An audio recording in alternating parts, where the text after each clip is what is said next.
My name is Mark Williams. I'm the founder of Fathers Reaching Out.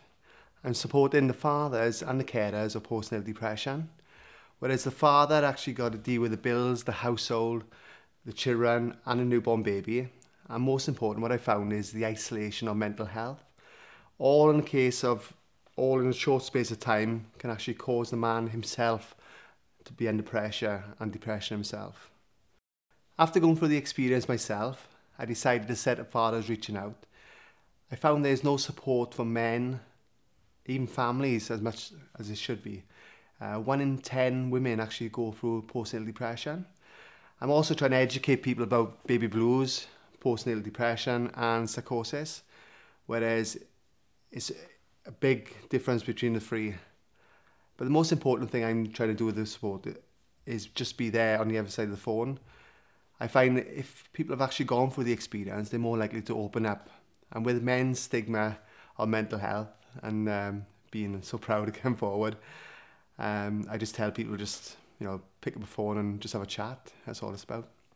The reason why I set up a support group is because there was nothing in the UK, nothing whatsoever. And like I said, it's just somewhere that guys can get together and have a chat. But most importantly, over the phone, I was getting a lot of phone calls of people just to say, how do you cope with this and how do you cope with that, and explaining like CBT and different therapies, and then like signposting them onto other support groups and telling them information for them to get help in their area too. I've been lucky enough to get on like BBC4 and trying to get awareness. And also the stigma of mental health is such a big thing even today. I was lucky enough to be awarded the Inspiration Award as well, so for fathers. But the most important thing is just getting the support out there for the men. I think one of the biggest problems I found was the lack of information, especially on postnatal depression. Even now, it's still something that's just briefly talked about. What I found was, at 30 years of age, I didn't understand depression whatsoever. I was one of those that said, "Yeah, come on, pull yourself together, let's get out there." But it doesn't work like that at all. I found little things like irritating myself, when I wish I could just try and help my wife more, but depression is not like that. It's just not something you can just snap out of.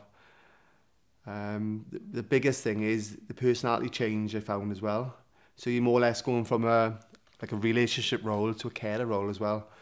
And also when the wife gets better, the personality changes again back to the wife. So you've got to adapt to being once a carer to now being a partner again. So there's lots of things I have to deal with. But I think the one biggest thing is actually talking about it. I think one thing I didn't do is talk to anyone, my best mates, and just something people don't understand unless you're actually going through it. I think by phoning myself, I think now, especially it's nearly a year now since I've actually gone out and set up Fathers Reaching Out, I've generated a network of people where I know I can pass them on and get the help we really need. For instance, like I said, didn't have no help whatsoever. I was just going through it and just watching my wife going through the illness.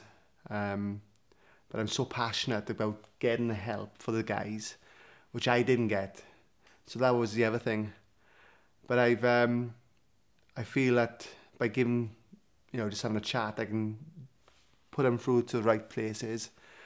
And like I said, if you've actually gone through that experience, they're more likely to open up and tell me things that they probably wouldn't tell a GP. What I found was the biggest thing is trying to get a counsellor, especially on an organisation where you've got to wait 6 to 12 months. The guys need it now. So what I've done is, even though I've got a support group and we talk about general things, we actually got a volunteer counsellor comes in and shows them CBT techniques, how to cope with the stressful events that they're actually going through. I find that it's even harder because when the baby's born, it's such a happy time and everyone's around you, and that's even pressure itself from other forms of depression. But I think my group is more or less a simple idea. It's just talking, explaining how to get to the next stage, how your week's gone, And with CBT, which is, I think, fantastic, little techniques, you know, it just makes it a little bit easier. And it's nothing better than somebody actually going through it with them, you know, more or less like buddying up each other and just being on the end of the phone. I think the main aim of the group is to get the guys to actually talk about what they're going through. Like I said, it's just such a happy time, and people don't realise what's behind those 4 doors when you're actually going through postnatal depression. So what I tell the guys is, you know, seek help, talk about it, talk to anyone. Like I said, pick up a phone and go to your GP. That's the main thing, because it's so many men are just leaving it, and then it's actually getting worse and worse, and his family's actually breaking up because of this illness, and that affects the children. So what I do tell people is, don't suffer in silence. Pick a phone, either it's to me or the GP, and get the help straight away.